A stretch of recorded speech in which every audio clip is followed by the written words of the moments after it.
છે તો ગ્લાસ તમાર ચિત્ર છે ને પેલું અંદર આમ ચોકડી કરવાની છે ખરું કરવાનું કે ભાઈ અંદર અને બહાર ચલો હવે અહીંયા તમે જોજો હો હવે આ ગ્લાસ મૂક્યો છે ભાઈ ગ્લાસ ની અંદર શું શું છે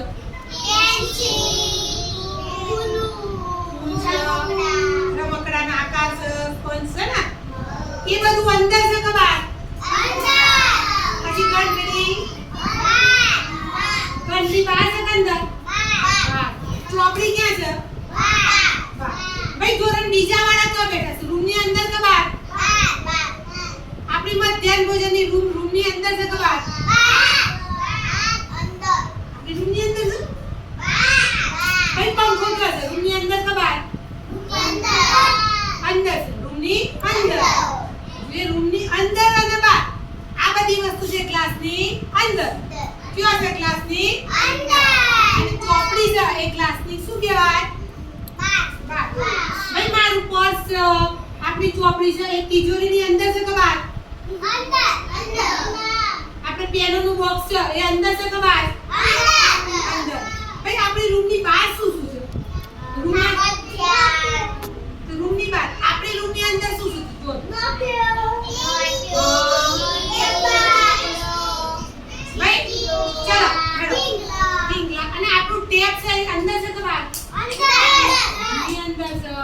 પંખો રૂમ ની અંદર છે અને તમે બધા કયો છો અંદર કયો છો તમે ક્લેપ કરી દો શીખીશું આપણે શું શીખવાનું છે ચલો ભાઈ ક્લાસ ઉપર છે કે નીચે કયો છે આને કહેવાય ઉપર અને આને કહેવાય નીચે જો હવે આ પેન્સિલ કયો છે ભાઈ નીચે ચોપડી કયો છે ચલો ભાઈ પંખો કયો છે પંખો ક્યાં છે અને પેન્સિલ ક્યાં છે નીચે ચલો આપણી રૂમમાં ઉપર શું શું છે જો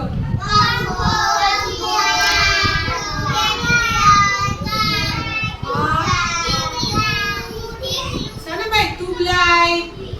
એના ઉપર કહેવાય શું કહેવાય બટન લગાવેલો રીંગ ઉપર છે